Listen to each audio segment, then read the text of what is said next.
여러분의 오후를 확 뒤집겠습니다. 혼란의 시대 분노하는 국민의 대변자 정봉주입니다. 대선 국면에 있어 유권자의 선택에 영향을 미칠 수 있는 중요한 요소들이 있습니다. 그중 하나는 언론의 대선 보도이죠. 공정성과 정확성을 유지해야 하는 대선 보도를 과연 우리 언론들은 어떻게 하고 있을지 잠시 후 전문가 모시고 자세히 살펴보도록 하겠습니다. 유권자의 마음을 결정지을 수 있는 또 다른 요인은 바로 토론회가 아닌가 싶은데요. 어제 진행된 대선주자 5분의 4차 TV 토론회, 주된 내용은 무엇이며 평가는 어떠한지 오늘 자세히 분석해 보도록 하겠습니다. 4월 26일 수요일 정봉주의 품격시대 시작합니다. 4월 26일 수요일 정봉주의 품격시대 첫 번째 이슈 들어가겠습니다. 19대 촛불 대선 관련 이슈들이 연일 언론을 통해 쏟아져 나오고 있습니다. 과연 이런 언론 보도들이 공정하고 객관적으로 이루어지고 있는지 지금부터 두 분의 전문가와 함께 말씀 나눠보도록 하겠습니다. 고재열 시사인 기자 자리하셨습니다. 네, 안녕하십니까. 예, 모처럼 전공 분야가 나왔어요. 그죠? 네, 그런데 좀 죄스러운 마음으로 오늘은 좀 임하도록 하겠습니다. 예, 죄스러운 마음이면 감옥을 가셔야지 왜 계세요. 자, 김언경 민주언론시민연합 사무처장 자리하셨습니다. 안녕하세요. 예, 처음 나오셨죠? 네, 처음 왔습니다. 아, 방송 분위기 좋죠? 네, 좋네요. 예, 자유언론센터입니다. 자, 시청자 여러분들도 샵 5400, 샵 5400으로 다양한 의견 보내주시면 반영해드리도록 하겠습니다. 자, 오늘 아주 특이한 주제를 저희가 잡았어요. 다른 방송에서 한 번도 하지 않는. 네. 그죠? 우리 작가도 아주 훌륭해요. PD가 훌륭한가? 네, 하여튼 그런데 뭐 오늘 방송 잘해야 될 것 같습니다. 이렇게 방송 잘못하면 감옥에 보낸다고 하시니까. 뭐요? 아, 대신 제가 갔다 왔잖아요. 갈 일 없어요, 이제. 네, 그럼 그걸로 퉁치겠습니다. 예. 공정보도, 이게 매번 대선 때마다, 선거 때마다 시비가 걸리는 거 아닌가요? 예. 그런데 이제 좀 우리나라 언론은 예. 눈 가리고 아웅을 하고 있어서 저는 그게 좀 못마땅합니다. 사실상 이제 국민들은 일부 언론사들은 어느 쪽을 지지하고 있고 또 일부 언론사들은 어느 쪽을 지지하고 있는지 명백히 아는데 예. 예, 그런데 언론 스스로 그럼에도 불구하고 공정성과 객관성과 그런 걸 본인들은 추구한다고 하니까 이제 거기에서 좀 어폐가 있는 것 같습니다. 그럼에도 불구하고 좀 편파적인 어떤 그 보도를 또 하고 있고 또 그런가 하면은 이제 사실상 그렇게 한쪽에 기운 어떤 보도를 하니까 또 유권자분들은 이 언론사는 당연히 이 후보 쪽을 지지하는 줄 알았는데 왜 이 후보에 불리한 보도를 하는 거야? 그러면서 또 화를 내세요. 네. 또 이번에는 이제 그런 어떤 그 감정 표현이 또 그게 달했는데 그래서 눈 가리고 아웅하면서 어떤 그런 패단만 나오는 것 같고요. 또 하나 이제 우리 공정보도, 객관보도를 어떻게 못하고 있는지 제가 단적으로 하나만 사례를 알려드리겠습니다. 예. 어제 김대중 조선일보 고문이 칼럼을 썼어요. 예. 그래서 이 여권이 왜 단일화를 못하는가, 빨리 단일화를 해라. 그러면서 또 이렇게 좀 찬밥 더운 밥은 가리더라고요. 단일화를 하는데 정통 이 보수당끼리 하고 국민의당 아무래도 의심스럽다. 여기는 좀 피하고 뭐 하여튼 그런 식의 이제 주문하는 그런 이제 칼럼을 썼습니다. 단일화를 촉구하는 칼럼인 거죠. 그런데 이분이 5년 전에도 단일화가 이슈였잖아요. 예. 그때 문재인 후보와 안철수 후보. 그러면 그때는 어떤 칼럼을 썼을까요? 단일화하지 마라. 야합이다. 그때는 이제 안철수 후보를 애정어린 칼럼을 썼는데 단일화하면 죽는 길이다. 네. 당신이 사는 길은 독자 노선으로 끝까지 가라. 아하. 그런데 이분이 보니까 유승민 후보는 사랑하지 않나 봐요. 그때 5년 전에는 안철수 후보를 그런 애정하는 마음으로 단일화 절대 하지 마라. 너의 길을 가라. 이렇게 이제 칼럼 썼는데 5년 뒤에는 지금 단일화 하라. 뭐 이제 그런 얘기를 썼는데 그렇게 입장에 따라 이렇게 바뀌는 것을 볼 수 있죠. 고 기자님 지금 말씀은 이제 예를 들어 미국식 언론 지형으로 얘기하면 보도는 다급적 객관적이고 냉정하게 하려고 노력을 하고 언론사 입장에 따라서 우리는 누구 후보를 지지합니다. 무슨 당을 지지합니다라고 하는 것은 사설이나 칼럼으로 충분히 의견 개진할 수 있는 거 아니에요. 그렇죠. 그렇게 그러니까 하고 있고. 나눠서 그래서 이제 아무리 어떤 특정 후보를 지지한다고 해서 사실 보도를 왜곡하면 안 되는 거니까. 그렇지만 또 언론사가 칼럼이라는 거는 사설이나 칼럼은 이제 의견이 그렇죠. 반영되는 것인데 거기에서는 이 언론사는 어떤 입장이었는데 이런 걸 썼구나 이렇게 알 수 있게 하는 게 좋은 것 같습니다. 지금은 계속 이 칼럼은 저희 언론사와 이렇게 무관합니다. 뭐 이런 식으로 예. 도망가기 바쁜데 지금은 이제 그 눈 가리고 아웅할 때를 지난 것 같아요. 알겠습니다. 김원경 민주언론 시민연합 사무처장님, 민주언론 시민연합이 뭐 하는 데입니까? 저희는 언론을 주로 이제 감시하는 그 아하. 시민사회 단체고요. 예. 저희는 굉장히 오래된 84년에 처음 예. 생겼고요. 84년도에 제가 입사할 때인데. 그러니까 예. 제가 저희 이 출신입니다. 일기 간사 기자, 간사 저희 기자 다 했죠. 예, 기자 출신이시죠.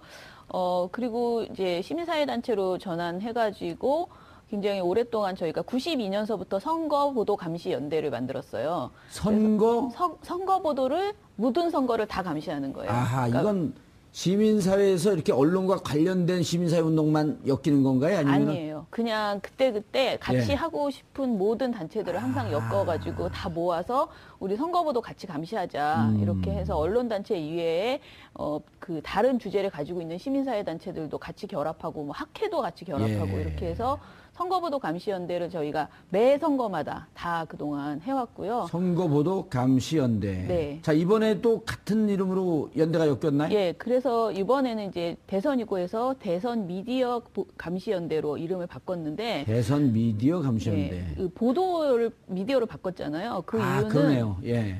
예전에는 참 매체가 적고 신문 방송 위주로만 모니터를 했는데 지금은 뭐 포털에 SNS에 그래서 미디어 그 영역이 너무 커졌잖아요. 그렇죠.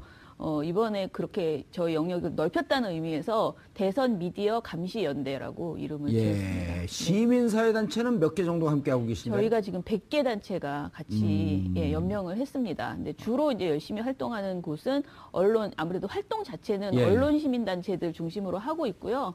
뭐 참여연대나 이런 그 다른 영역의 단체들도 같이 연명을 해서 함께 활동한다. 이렇게 언론 보시면 노조 됩니다. 이런 데들도 같이 합니까? 예, 언론 노조 아주 열심히 같이 하고 예. 있습니다. 예. 왜냐하면 그쪽이 전문성이 있기 때문에. 네네. 그다음에 지금 민원연 같은 경우 줄여서 민원연. 민원연 맞아요. 민원연. 네. 민원연이나 주로 이제 언론 노조 네. 이런 데들이 전문성이 있고 이제 다른 분들은 우리는 뭐 함께 한다라고 하는 그렇죠. 공감의 네. 뜻. 네. 이 정도로. 네. 예. 알겠습니다. 그래서 지금 미디어 감시연대가 네. 언제쯤 만들어졌어요? 저희가 지금 3월 20일 날 그러니까 D-50 되는 날이었어요. 예. 그날 이제 발족을 했고요. 예, 탄핵 플러스 11대째네요. 그렇죠. 예. 그리고 이제 저희 모니터 대상은 지금 예전에 이제 신문 방송이었다면 이번에는 시사 토크쇼, 종편의 시사 토크쇼를 전부하고 있고요. 의미 있네요. 그리고 신문 방송에 페이스북 있죠. 요즘 페이스북으로 굉장히 기사를 많이 걸어요. 그 예. 언론사들이 그래서 페이스북도 모니터링 페이스북도 하고 있고요. 감시. 네, 예를 네. 들어서 그러면요. 신문, 방송, 시사 토크쇼, 페이스북. 네. 그러니까 SNS를 통해서 보도되는 거 유튜브도 네, 네. 해당이 예, 되나요? 그러니까 그럼? 페이스북으로 거는 모든 기사를 다 보기 예. 때문에 그 안에 유튜브 기사도 들어가 있고 예. 여러 가지가 걸려 있더라고요. 그럼 요즘 시사 토크쇼 중에 대세인 외부자들 그것도 감시하나요? 예. 근데 오. 굉장히 그건 평가가 지금 좋게 나오고 있어요. 그렇죠. 그 출연진들이 좋잖아요. 왠지 노려보세요.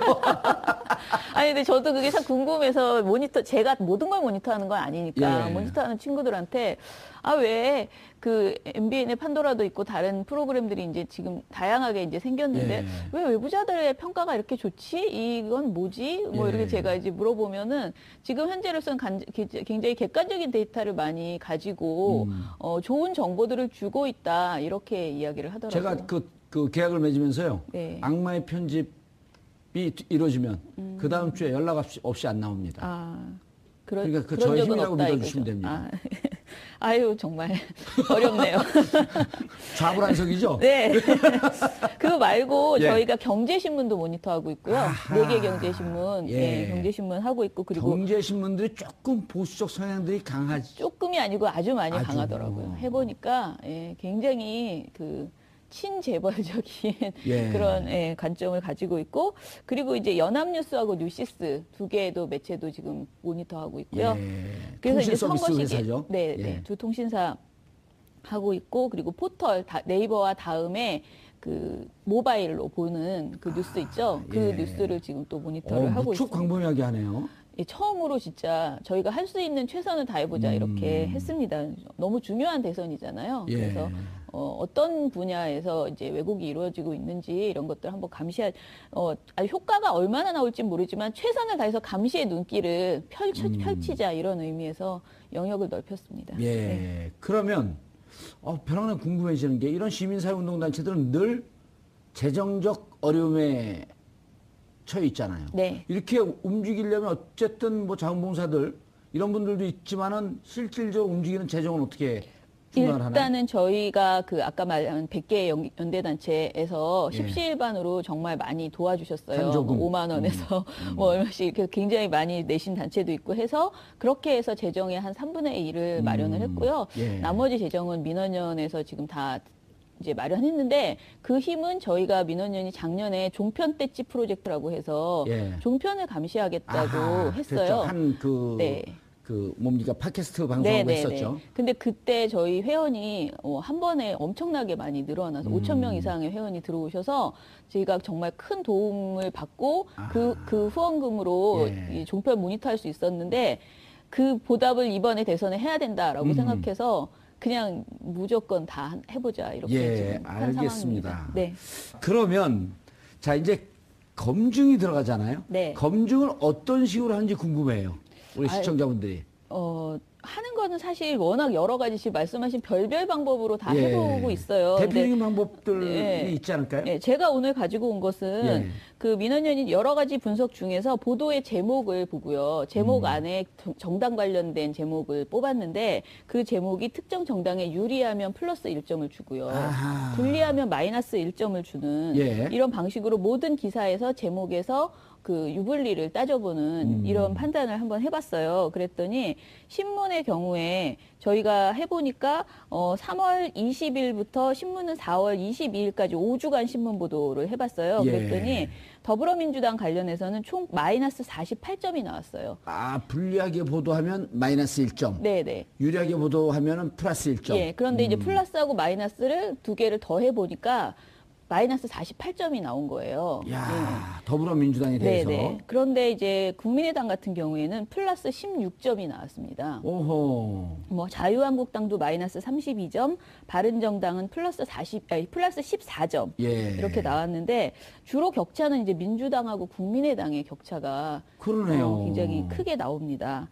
정의당 같은 경우에는 굉장히 기사량도 적은데 마이너스 2점이 나왔습니다. 예. 예, 그리고 방송사 같은 경우에 저희가 7개 방송사, 지상파 3사와 종편 4사의 저녁 종합 뉴스를 보고 있는데요. 예. 지금 보초 나오네요. 그 도표가. 네네네. 예. 방송사 같은 경우에는 총점으로 했을 때 민주당이 마이너스 205점. 어마어마하죠. 예. 국민의당은 마이너스 56점입니다. 방송은 제목에서 거의 다 대부분이 부정적인 것들이 더 많았기 때문에, 그러니까 불리한 것이 더 많았기 때문에 예. 다 마이너스예요. 그런데 그래도 마이너스의 격이 다르다는 거죠. 카운팅이 민주당은 마이너스 205, 국민의당은 마이너스 56 해서요. 일테면 제목이 부정적이라고 하는데 일테면 한두 개 정도 소개시켜 주실 수 있나요? 소개. 기억나는 제가 지금 대로. 예.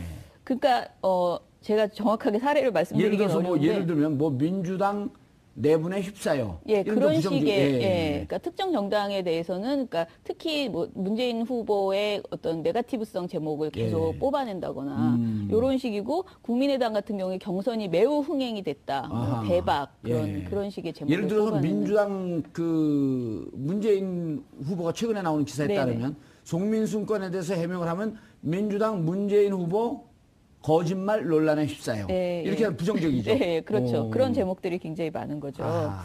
근데 이게 격차가 조금씩 다른데요. 예. 격차가 제일 큰 방송사가 있어요. 그러니까 민주당하고 국민의당의 국민의당, 예. 그 격차 제일 지금 큰 데가 평균 총점 차이는 방송에서 지금 약 한 150점 나왔거든요. 예, 그렇죠. 그런데 TV조선 같은 경우에는 마이너스 45점이 그러니까 그 민주당은 마이너스 56점이었는데 국민의당은 마이너스 11점으로 45점 차이가 나는 거예요. 국민의당이. 그러니까 그 TV조선이. 그런데 MBC 같은 경우에는 30점. 이게 2위예요, MBC가. 예. 3위가 MBN 29점. 그리고 4위가 채널A 24점이거든요. 예. 그래서 저희가 봤을 때 아무래도 종편이 지상파보다는 좀 더 그 민주당과 국민의당의 격차가 크게 나타났고요. 예. 지상파- YTN도 좀 그럴 것 같은데 YTN은 안 났나요? 예, 많이? 저희가 근데 YTN하고 연합뉴스 TV를 이번 모니터에서 좀 뺐어요. 근데 그 이유가 예. 여기가 보도 전문 채널이어서요. 저녁 종합 뉴스만 가지고 저희가 비교를 하는데 저녁 종합 뉴스라고 특정 지을 수 있는 그런 그 보도가 사실은 YTN과 그쪽은 없어요. 객관적으로 똑같이 그 잣대를 댈 수가 없고요. 저희가 자주 해봤는데 YTN 같은 경우에는 나름 기계적 균형은 잘 맞추는 어허. 편입니다. 예. 지금 예. 그래서 뭐 탄핵 MBC가 이후에 뭔가 눈치채지 않았을까요? 뭐 그런 것도 있고 예. 애초에 YTN의 문제는 사실은 깊이 있는 보도가 없을 뿐이지 기계적 균형은 나름 굉장히 맞추려고 하는 그런 경향이 있었습니다. 예, 알겠습니다. 고 기자님, 네. 졸지 마시고요. 조지 이쪽하고 얘기하고 우리 사무처장님하고 얘기했더니 오늘 계속 아, 저는 반성하고 있었습니다. 예, 그랬어요? 네. 오늘 제 이 소개 태도도 지금 이쪽에는 플러스 2점, 여기 마이너스 2점이에요. 계속 부정적 소개를 하는 거야. 졸지 마시고요. 시사저널이라고요? 잠이 깨네요. 예.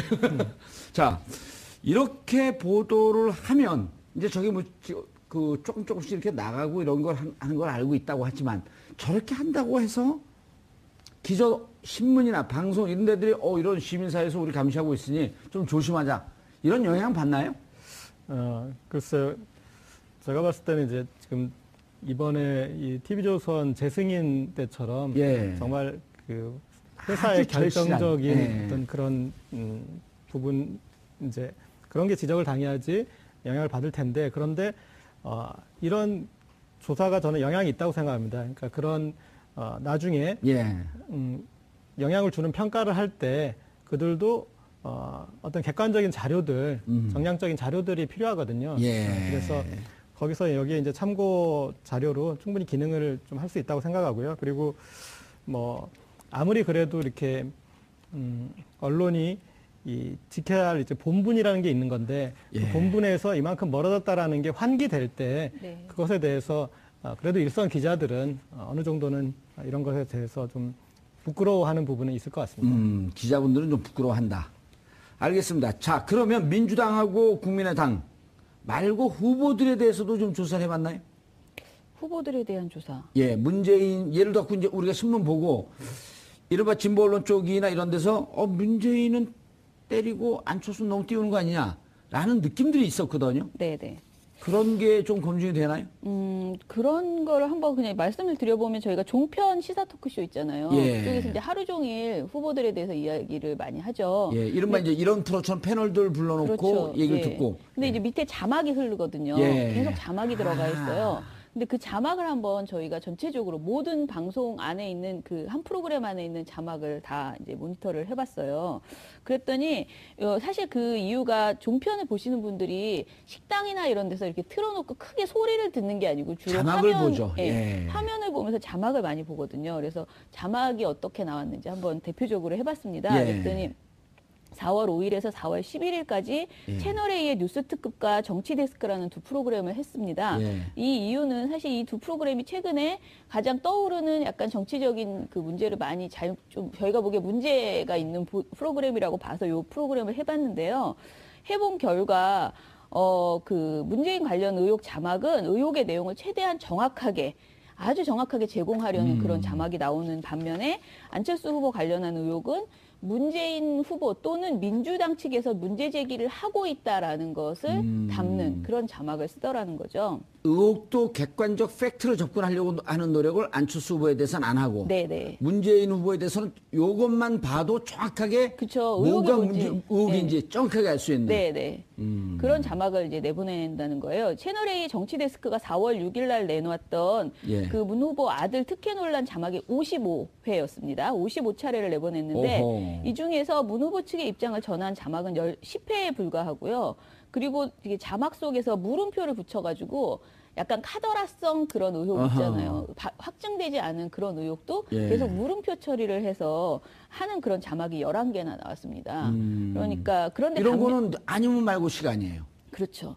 그런데 반면 그 다음날 4월 7일 날 같은 프로그램에서 안 후보 딸 의혹과 아내 특혜 채용 의혹이 예. 나왔거든요. 근데 요것도 54회가 나옵니다. 그러니까 전날 55회에 민주당에는 55회가 나왔다면 기계적 중립을 54회로 또 맞췄나 예, 보네요. 맞춥니다. 예. 맞추는데 이 중에서 자막의 사례를 들어보면 민주당 측 안 교수 임용 당시 자격 미달 이렇게 하는 거예요. 그냥 민주당의 일방적인 주장인 것처럼 그렇죠. 보이게. 예, 이런 식의 자막들이 매우 많았다. 그리고 민주당 아침 회의부터 안 때리기 강공, 안풍에 놀란 민주당 안철수 딸까지 거론 이런 식으로 민주당의 안 후보 때리기 프레임을 이렇게 만들어서 그리고 좀 딸까지 그럴 정도면 니네 좀 치사한 거 아니냐라고 하는 네네. 뉘앙스까지 풍기면서. 네네 그런 어허. 식의 내용들이 많이 나와서 좀 자막만 보더라도 이런 사례를 볼 수 있었다.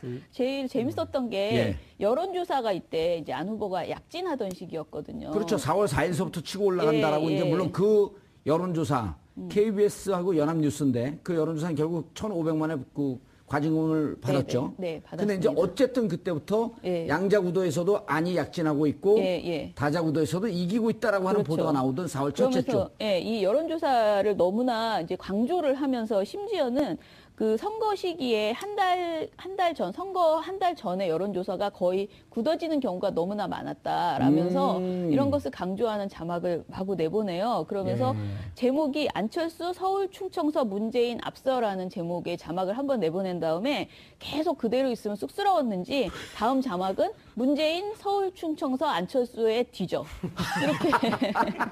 이렇게 자막을 내보내는 거예요. 아유, 훌륭한. 마치 진짜 예. 무슨 학습지처럼 주제를 바꿔가지고 어떻게 바꿀 수 있는지 물어보는 응용 것처럼. 문제 풀 수 있도록. 네네. 예. 굉장히 그 황당한 그런 그 자막들이 많아서 그게 어디 방송국이라고요? 채널 A. 예, 거기 채널 출연하지 A였습니다. 말아야겠네. 거기. 예? 채널 A 출연하시죠? 글쎄 잘 모르겠는데 저는 타이틀만 알고. 그 자막에서 이 자막의 크기, 네. 글자의 크기, 네. 그거 자체도 어떻게 보면 선정성 척도도 맞아요. 저는 될 수 색깔, 있습니다. 색깔 네, 배치까지. 색깔. 네. 어. 빨갛게. 그렇죠. 맞아요. 그 종북 논란하면서 그 종북을 빨간 거라면 저놈들 빨갱이네. 예. 그렇죠. 그 자막에 대해서는 야. 북한 방송도 저렇게 안 하는데 모르겠습니다. 그러니까 근데 종편 채널에서 주로 타겟으로 삼는 게 어르신들이다 보니까 네. 어르신들 좀 귀도 어둡고 그래서 글자 잘 보이게 그렇게 크게 쓰는지 모르겠지만 참 네. 오지랖도 넓으세요. 글자가 사람들을 잡아먹고요. 그리고 어떤 이슈 자체에 대해서 다루는 태도도 문제지만 그 전에 어떤 이슈를 다루느냐 그거 자체도 또 편파적일 수가 그렇죠. 있는 겁니다. 네. 이를테면 어제 대선 TV 토론할 때 홍준표가 계속 동성애 어떻게 생각하십니까? 하고 동성애로 프레임을 가져가거나 뭐 이 노조가 문제입니다. 그래서 노동 문제로 가져가거나 또 뭐 이 북한 문제, 안보 어떻게 하여튼 그런 식으로 주제를 어떤 주제를 다루느냐에 따라서 보수 후보에게 유리하고 어떤 진보 개혁 후보에게 불리할 수 있는데 그런 부분에 있어서도 어떤 이슈의 쏠림도 좀 확실히 나타나는 것 같습니다. 네. 그 저희가 아까 말씀드린 그 방송 그 자막에서 예. 더불어민주당 관련돼서 그 총점이 제가 아까 마이너스 플러스를 예. 해보잖아요. 마이너스 423점이었어요. 자막이. 네, 자막에서. 이야. 근데 국민의당 자막은 플러스 81점이었습니다. 이야, 그럼 그러니까 이거 이거는 거의 신문 방송보다 훨씬 더 심하게 자막으로 이 유불리를 자막으로 보면 승부하는데 그 지금 고 기자가 농담 비슷하게 살짝 얘기했지만 어르신들이 자막 보고 식당에서 그렇죠. 자막 보거든요. 네. 저희들도 식당에서 많이 안 들리니까 예. 자막만 봐요. 그리고 이제 그 방송이 많은 사람들이 그 패널들이 하는 말을 요약해서 자막이 나갈 거라고 착각하시는데 착각을 하죠. 전혀 네. 그거랑 상관없이 그냥 작가들이 이제 막 써준 그런 자막이 미리 준비해 놓은 그 나가는데 그 자막의 그 어떤 주제들이 대부분 굉장히 보수 후보에게 그러니까 유리한 그런 내용으로 나가고 있다는 그런데 거죠. 제가 이제 방송사와 무관하게 네. 또 프로와 무관하게 대체로 이제 작가들 특히 이 시사 작가들 보면은 네. 회사의 입장과 무관하게 좀 이렇게 진보적이거나 개혁적 성향이 의외로 무척 많아요. 네네. 그리고 그런 종편에 근무하면서 또 토요일 날은 촛불 들고 나오는 이런 또 이제 배신자 그 프레임도 있어요. 회사의 입장에서. 근데 그분들이 그걸 뽑을 때는 개인적 이런 견해보다도 데스크에서 지시하는 대로 뽑는 거 아닌가요? 그런 것도 있고 제가 들은 제보에 의하면은 예. 조선일보의 제목을 가장 많이 참조하고 있다라고 저는 들었습니다. 종편의 많은 그 작가분들이 왜냐하면 거기가 이제 제목을 잘 잘 뽑는다고 뽑죠. 생각하시고 그 자막 그 많이 그러니까 그 제목을 흉내내서 이렇게 조금씩 고쳐서 변형을 줘서 많이 하고 있다고 예. 그렇더라고요. 제가 보기에는 이런 것 같습니다. 그러니까 자막이 순간적인 거잖아요. 그러니까 위에서 지시가 내려와가지고 자막을 달고 하는 그런 경황은 없을 네, 거예요. 네. 그런데 자막을 맡은 사람들이 담당 뭐 작가가 하든 이제 기자가 하든 자기 검열을 하고 있는 거죠. 그렇죠. 그러니까 아니면 또 그 전에 방송에서 자막을 왜 그렇게 뽑았어라고 한두 번 질책을 그렇죠. 당하면 예. 아 데스크가 뭘 원하는지 하면서 스스로 자기 검열하면서 거기 입맛에 맞게. 그리고 또 자막이 예. 시청률에도 영향을 미치기 때문에 그렇죠. 자극적인 또 자막으로 그렇게 네, 흐르고 맞아요. 있고요. 한눈에 확 들어오는 우리 자막 얘기하니까요. 우리 저 PD가 자막을 안 넣어. 이 양반 이상한 사람들이야. 그리고 이제 이런 게 있는 것 같습니다. 그러니까 박근혜 대통령 이제 탄핵 국면에서 나타난 현상인데 거기에서 보수 세력 중에 박근혜 전 대통령에게 문제를 지적하시는 분들은 이전에 정치할 때와 완전히 다른 태도를 보여주셨어요. 이를테면 외부자들의 전효옥 전 의원이 하는 발언을 보면은 예. 정말 지극히 정상적이잖아요. 예, 그리고 대단히 훌륭하죠. 정말 맞는 말만 하고 예. 그런데 이분이 예전에 정치를 할 때는 그런 스타일이 아니었잖아요. 어떤 그 보수 세력을 대변하는 듯한 이제 그런 것을 보였는데, 그러니까 선 입장에 본인이 선 자리에 그리고 본인이 대변하는 입장에 따라서 달라지는 모습을 우리가 볼 수 있었는데 그런 자막에서도 제가 봤을 땐 그런 것 같습니다. 그러니까 우리가 밖에서 접할 때는 정말 진보적인 것 같기도 하고 그런데 이제 자기가 종사하는 프로의 성격에 따라서 그에 맞게 자막을 뽑는다. 그렇죠. 이게 이제 우리나라 보수 세력의 어떤 예. 전반적인 특성인 것 같습니다. 이거는 그러니까 자기 면죄부를 스스로 주는 거죠. 이건 그냥 일로서 업으로서 내가 그냥 즐기듯이 하는 일이고 나는 생각을 이렇게 해. 그러니까 그러면서 이 자막이 주는 그 엄청난 폐해나 어떤 그런 이 편파 보도의 문제에 대해서는 잘 의식을 안 하는 거죠. 예, 알겠습니다. 계속하시죠. 제 준비한 것 중에서 예. 오늘 방송에서 원래 준비하지 않았는데 갑자기 자막 얘기하니까 예. 나온 건데 태그 있잖아요. 태그 해시태그라고 요즘 예. 기사에 태그를 예. 많이 태그를 걸거든요. 걸죠. 근데 이 태그를 가지고 또 장난을 치는 걸 저희가 하나 뽑아봤는데 아주 첨단 장난질을 하네요. 예.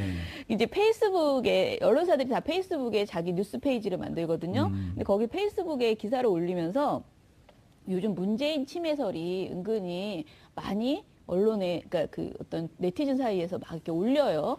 예. 그런데 그런 글에서 조선일보가 자신들의 기사를 하나 올리면서 그 기사에서 뭐라 그러지? 문재인 침해로 해시태그를 달아버리는 거예요. 근데 기사의 내용이 제목이 대선 토론 문, 이재용, 이재명, 유승민, 유시민으로 잘못 불러. 그러니까 대선 토론에서 말실수한 걸 문 후보가 갖고. 말실수한 것을 쭉 엮어가지고 기사를 하나 올리는데 그 기사의 해시태그가 문재인 침해설인 거예요. 야. 그리고 거기에 또 두 개의 해시태그가 있는데 그리고 3D 프린터 논란 이렇게 해서 이걸 치면은 그게 며칠째인가요? 이게 4월 13일 날 조선일보 페이스북에 올라간 글이고요. 예. 기사도 4월 13일자 조선일보 기사입니다. 근데 이게 그럼 그게 TV조선이 네. 조건부 승인을 받았잖아요, 종편? 이거는 승인 이후에 나온 보도죠. 승인 이후에 나온 네네. 보도죠? 네네. 이걸 보고 정신 못 차렸다 이렇게 얘기하는 거 아닌가요? 조선일보 침해?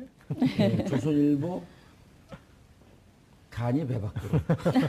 그런데 참 이게 아이러니한데 네. 사실 이번 대선 후보에서 치매 국가 책임제를 내세우고 치매에 대해서 가장 구체적인 공약을 한 후보가 네. 문재인 후보인데 네. 예. 그런데 본인은 그렇게 치매 문제에 귀를 기울였는데 이런 어떤 나쁜 뉴스에 의해서 치매설이 나와버린 그건 정말 이게 어떤 언론의 병폐의 가장 극단적인 형태인 것 같습니다. 아니 악의적으로 선전할 수도 있네요. 본인이 치매에 걸려갖고 치매 정책에 집착하고 있다고. 근데 이런 페이스북 글을 올리면 예. 거기에 댓글이 뭐 엄청나게 악의적인 댓글이 많이 달려서 저는 최소한 언론사의 페이스북이라면 공식적인 페이스북이라면 이런 기사는 올리지 않는, 그러니까 안 올려야 되는데 중앙일보도 예를 들면 중앙일보 같은 경우에는 또 마찬가지로 제목이 문재인 치매 의심 증상 8가지 보여란 이런 제목의 그러면서 내용들을 8가지 하는데, 구체적으로 다 이런 걸 했을 예, 거 아니에요? 이건 제가 지금 말한 거는 그 페이스북에 쓴 글의 내용이고요. 그 기사가 걸려 있잖아요. 근데 기사의 제목은 문재인 침해 의혹 제기한 블로거 근황이에요. 근데 근황이라고만 되어 있는데 사실 이날 이 사람이 체포가 된 거거든요. 근데 체포가 됐다는 것을 명백하게 밝혀주면 이게 가짜, 침해설이 아하, 가짜라는 게 예. 입증되잖아요. 근데 블로거 근황 이런 제목, 애매한 제목을 뽑아서 뭐지 이게? 예. 기사를 그리고 사진도 전부 문재인 후보가 졸고 있는 사진을 묶어가지고 딱 보여주더라고요. 그래서 이게 참 너무 수준 낮은 네거티브 보도들이 나오고 있다. 수준이 낮으면서 또 어떻게 보면 사실 감각적인 거거든요. 그쵸. 그러니까 제가 SNS는 조금 일가견이 있습니다. 그렇죠. 예. 네, SNS에서 어떻게 사람을 낚을 수 있을지 그러니까 낚시를 잘하시는 분들은 이 강이나 바다에 가보면 보이잖아요. 물이 어디 고깃대가. 있는지 보인다면서요? 네. 예. 그리고 어떻게 하면 몰려들게 하는지, 어떻게 떡밥을 던질 줄 알잖아요. 그러니까 그런 이쪽에 종사해 보면은 그런 이제 악마의 유혹을 받습니다. 이런 쪽으로 끌고 가면 그런 사람들의 사실은 선의에 기대는 것보다 악의에 기대는 게 훨씬 더 효과적인 거거든요. 네. 그런데 미디어의 SNS를 관리하는 사람은 절대적으로 조심해야 되는 게 그겁니다. 그런 악의를 발휘하면 안 돼요.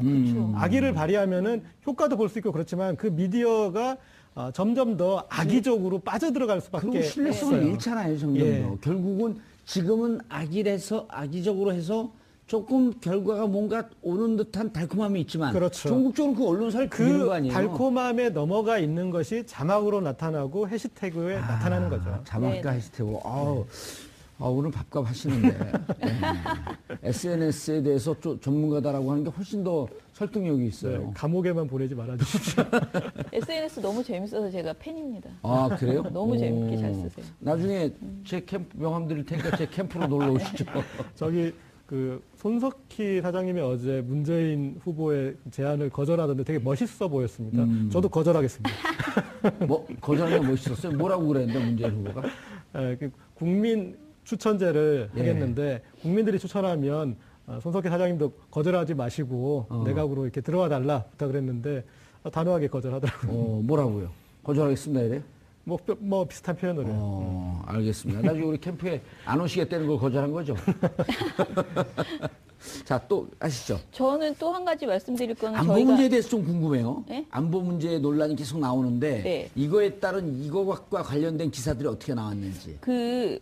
어떻게 이렇게 저랑 마음이 딱 맞으실까? 예. 제가 지금 말씀드리고 싶었던 게 2주의 나쁜 보도를 저희가 선정해요. 매주. 어허. 그래서 예. 일주일치의 보도 중에서 나쁜 보도를 하는데 지난주에 나쁜 보도를 이제 월요일 날 어제군요. 어제 이제 발표를 했습니다. 그런데 2주의 나쁜 보도의 1위부터 3위까지가 모두 조중동에, 그러니까 신문 나쁜 보도, 방송 나쁜 보도 따로 하는데 신문 보도가 조중동의 안보 공세가 뽑혔습니다. 근데 1위가 주적 논란 부추기는 조중동의 사설 칼럼들로 선정이 됐습니다.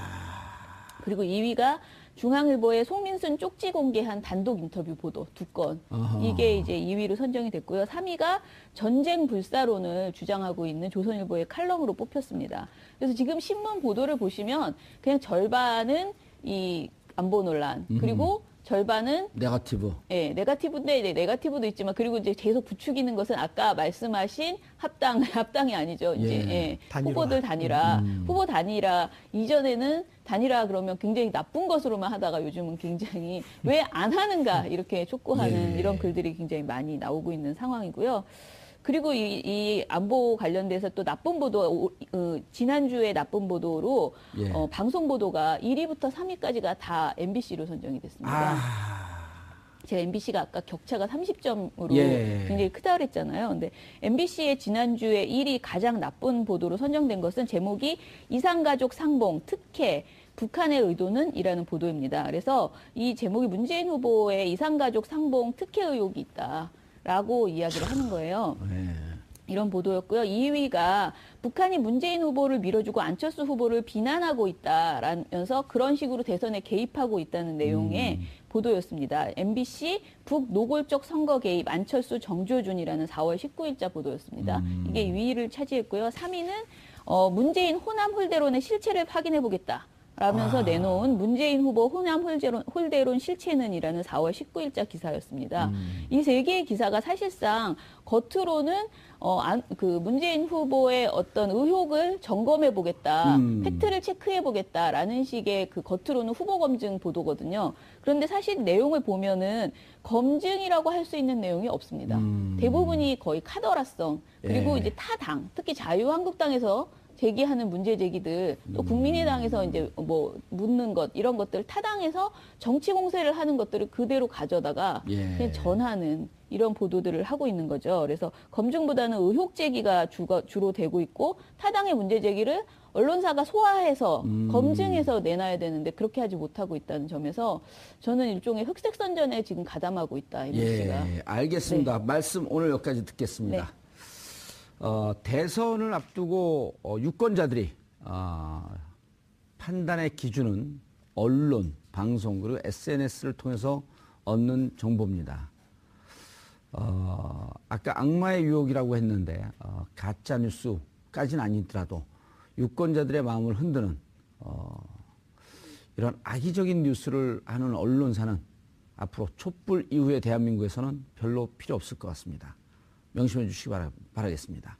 정봉주의 품격 시대에서는 여러분의 소중한 의견을 받습니다. 샵 5400으로 주제에 맞는 다양한 의견 문자로 보내주시기 바랍니다. 100원의 정보 이용료가 부과됩니다. 자, 감사합니다. 네, 예. 감사합니다.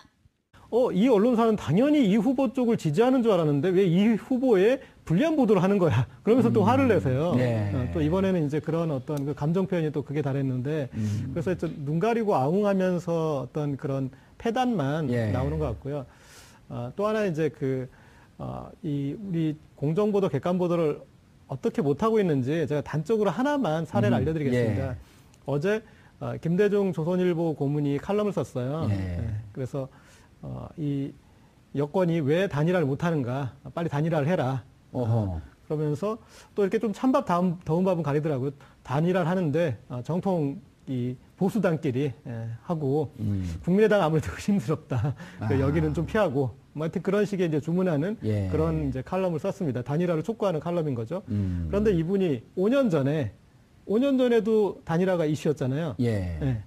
그때 문재인 후보와 안철수 후보. 예. 그러면 그때는 어떤 칼럼 썼을까요? 단일화하지 마라. 야합이다. 그때는 이제 안철수 후보를 애정어린 칼럼을 썼는데 단일화하면 죽는 길이다. 네. 당신이 사는 길은 독자 노선으로 끝까지 가라. 아하. 그런데 이분이 보니까 유승민 후보는 사랑하지 않나 봐요. 그때 5년 전에는 안철수 후보를 그런 애정하는 마음으로 단일화 절대 하지 마라.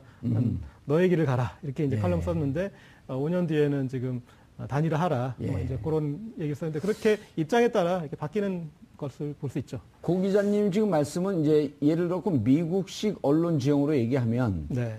보도는 다급적 객관적이고 냉정하게 하려고 노력을 하고 언론사 입장에 따라서 우리는 누구 후보를 지지합니다. 무슨 당을 지지합니다라고 하는 것은 사설이나 칼럼으로 충분히 의견 개진할 수 있는 거 아니에요. 그렇죠. 그렇게 그러니까 하고 있고. 나눠서 예. 그래서 이제 아무리 어떤 특정 후보를 지지한다고 해서 사실 보도를 왜곡하면 안 되는 거니까. 예. 그렇지만 또 언론사가 칼럼이라는 거는 사설이나 칼럼은 이제 의견이 그렇죠. 반영되는 것인데 거기에서는 이 언론사는 어떤 입장이었는데 이런 걸 썼구나 이렇게 알 수 있게 하는 게 좋은 것 같습니다. 지금은 계속 이 칼럼은 저희 언론사와 이렇게 무관합니다. 뭐 이런 식으로 예. 도망가기 바쁜데 지금은 이제 그 눈 가리고 아웅할 때를 지난 것 같아요. 알겠습니다. 김원경 민주언론 시민연합 사무처장님, 민주언론 시민연합이 뭐 하는 데입니까? 저희는 언론을 주로 이제 감시하는 그 아하. 시민사회 단체고요. 예. 저희는 굉장히 오래된 84년에 처음 예. 생겼고요. 84년도에 제가 입사할 때인데. 그러니까 예. 제가 저희 요 출신입니다. 일기 간사 기자, 간사 저희 기자 다 있죠. 예, 기자 출신이시죠. 그리고 이제 시민사회 단체로 전환해가지고 굉장히 오랫동안 저희가 92년서부터 선거 보도 감시 연대를 만들었어요. 모든 걸 모니터하는 건 아니니까 예. 모니터하는 친구들한테 왜 그 MBN의 판도라도 있고 다른 프로그램들이 이제 지금 다양하게 이제 생겼는데 예. 왜 외부자들의 평가가 이렇게 좋지?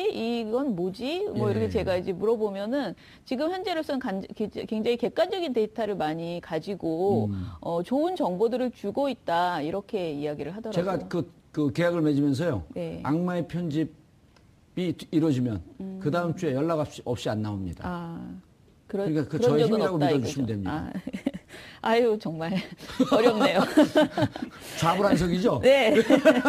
그거 말고 예. 저희가 경제신문도 모니터하고 있고요. 아하. 4개 경제신문, 예. 경제신문 하고 있고 그리고 경제신문들이 조금 보수적 성향들이 강하지. 조금이 아니고 아주 많이 아주. 강하더라고요. 해보니까 굉장히 친재벌적인 예. 그런 관점을 가지고 있고 그리고 이제 연합뉴스하고 뉴시스 두 개도 매체도 지금 모니터하고 있고요. 예. 그래서 통신 이제 서비스 선거 시기에 회사죠? 네, 예. 네, 두 통신사 하고 있고 그리고 포털 네이버와 다음에 그 모바일로 보는 그 뉴스 있죠. 그 예. 뉴스를 지금 또 모니터를 하고 무척 있습니다. 광범위하게 하네요. 예, 처음으로 진짜 저희가 할 수 있는 최선을 다해보자 이렇게 했습니다. 너무 중요한 대선이잖아요. 예. 그래서 어떤 분야에서 이제 왜곡이 이루어지고 있는지 이런 것들 한번 효과가 얼마나 나올지 모르지만 최선을 다해서 감시의 눈길을 펼치자 이런 의미에서 영역을 넓혔습니다. 예. 네. 그러면 변호사님 궁금해지는 게 이런 시민사회운동단체들은 늘 재정적 어려움에 처해 있잖아요. 네. 이렇게 움직이려면 어쨌든 뭐 자원봉사들 이런 분들도 있지만은 실질적으로 움직이는 재정은 어떻게 중간을 하나요? 일단은 저희가 그 아까 말한 100개 연대단체에서 예. 십시일반으로 정말 많이 도와주셨어요. 간조금. 5만 원에서 뭐 얼마씩 이렇게 굉장히 많이 내신 단체도 있고 해서 그렇게 해서 재정의 한 3분의 1을 마련을 했고요. 예. 나머지 재정은 민원연에서 지금 다 이제 마련했는데 그 힘은 저희가 민원연이 작년에 종편 떼찌 프로젝트라고 해서 예. 종편을 감시하겠다고 아하, 했어요. 그랬죠. 네. 그 뭡니까 팟캐스트 방송하고 했었죠. 근데 그때 저희 회원이 한 번에 엄청나게 많이 늘어나서 5천 명 이상의 회원이 들어오셔서 저희가 정말 큰 도움을 받고 그 후원금으로 예. 이 종편 모니터할 수 있었는데 그 보답을 이번에 대선에 해야 된다라고 생각해서 그냥 무조건 다 해보자 이렇게 예, 지금 한 알겠습니다. 상황입니다. 네. 그러면 자 이제 검증이 들어가잖아요. 네. 검증을 어떤 식으로 하는지 궁금해요. 우리 시청자분들이. 하는 거는 사실 워낙 여러 가지 지금 말씀하신 별별 방법으로 다 예. 해보고 있어요. 근데 대표적인 방법들이 네. 있지 않을까요? 예, 제가 오늘 가지고 온 것은 예. 그 민원연이 여러 가지 분석 중에서 보도의 제목을 보고요. 제목 안에 정당 관련된 제목을 뽑았는데 그 제목이 특정 정당에 유리하면 플러스 1점을 주고요. 아하. 불리하면 마이너스 1점을 주는 예. 이런 방식으로 모든 기사에서 제목에서 그 유불리를 따져보는 이런 판단을 한번 해봤어요. 그랬더니 신문의 경우에 저희가 해보니까 3월 20일부터 신문은 4월 22일까지 5주간 신문 보도를 해봤어요. 예. 그랬더니 더불어민주당 관련해서는 총 마이너스 48점이 나왔어요. 불리하게 보도하면 마이너스 1점. 네네. 유리하게 보도하면은 플러스 1점. 예. 그런데 이제 플러스하고 마이너스를 두 개를 더 해보니까 마이너스 48점이 나온 거예요. 야, 더불어민주당에 대해서. 네네. 그런데 이제 국민의당 같은 경우에는 플러스 16점이 나왔습니다. 오호. 뭐 자유한국당도 마이너스 32점, 바른정당은 플러스 14점 예. 이렇게 나왔는데 주로 격차는 이제 민주당하고 국민의당의 격차가 그러네요. 굉장히 크게 나옵니다. 정의당 같은 경우에는 굉장히 기사량도 적은데 마이너스 2점이 나왔습니다. 예. 예, 그리고 방송사 같은 경우에 저희가 7개 방송사, 지상파 3사와 종편 4사의 저녁 종합 뉴스를 보고 있는데요. 예. 지금 저기 나오네요. 그 도표가. 네네네. 예. 방송사 같은 경우에는 총점으로 했을 때 민주당이 마이너스 205점. 어마어마하죠. 예. 국민의당은 마이너스 56점입니다. 방송은 제목에서 거의 다 대부분이 부정적인 것들이 더 많았기 때문에, 그러니까 불리한 것이 더 많았기 때문에 예. 다 마이너스예요. 그런데 그래도 마이너스의 격이 다르다는 거죠. 카운팅이 민주당은 마이너스 205, 국민의당은 마이너스 56 해서요. 일테면 제목이 부정적이라고 하는데 일테면 한두 개 정도 소개시켜 주실 수 있나요? 소개. 기억나는 제가 지금 대로. 예.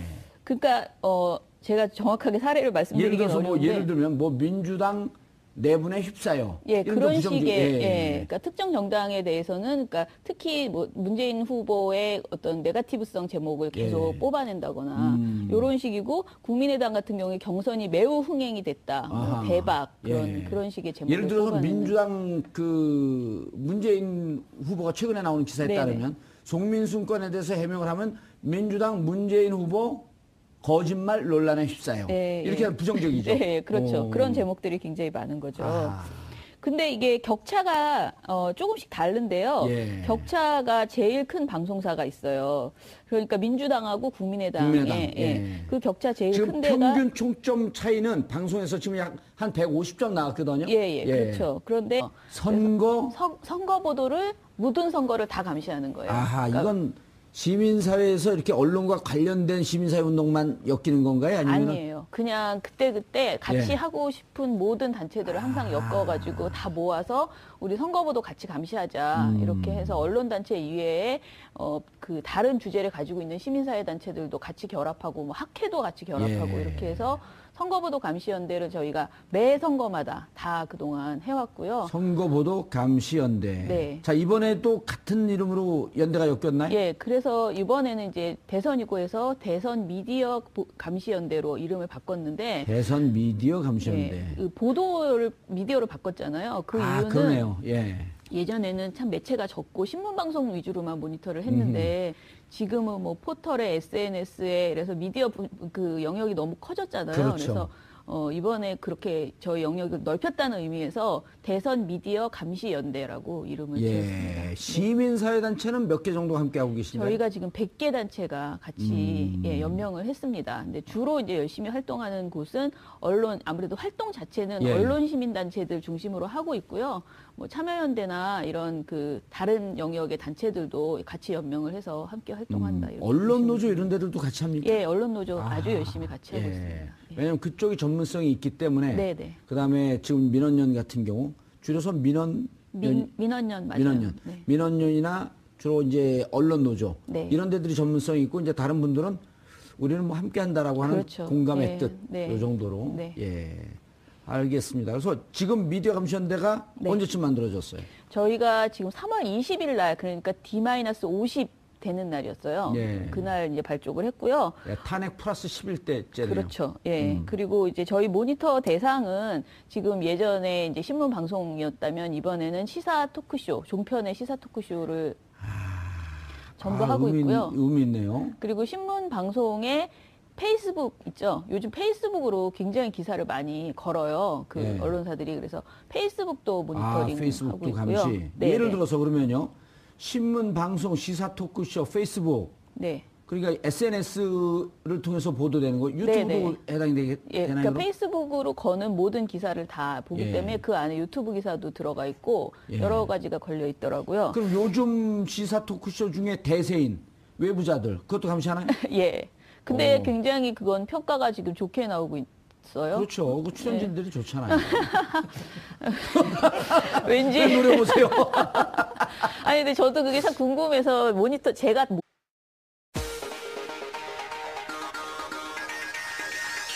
여러분의 오후를 확 뒤집겠습니다. 혼란의 시대 분노하는 국민의 대변자 정봉주입니다. 대선 국면에 있어 유권자의 선택에 영향을 미칠 수 있는 중요한 요소들이 있습니다. 그중 하나는 언론의 대선 보도이죠.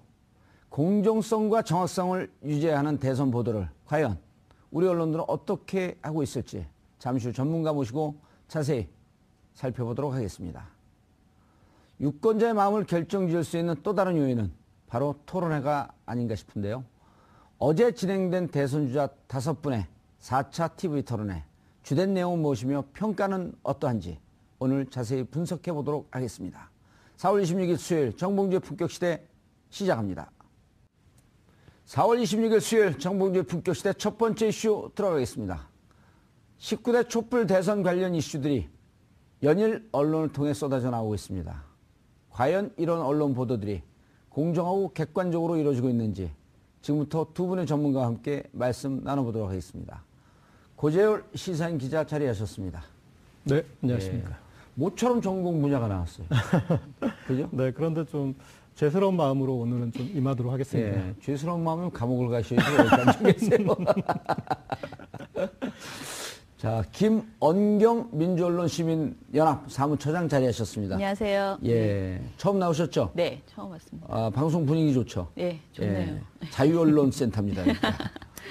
자, 시청자 여러분들도 샵 5400, 샵 5400으로 다양한 의견 보내주시면 반영해드리도록 하겠습니다. 자, 오늘 아주 특이한 주제를 저희가 잡았어요. 다른 방송에서 한 번도 하지 않는. 네. 그죠? 우리 작가도 아주 훌륭해요.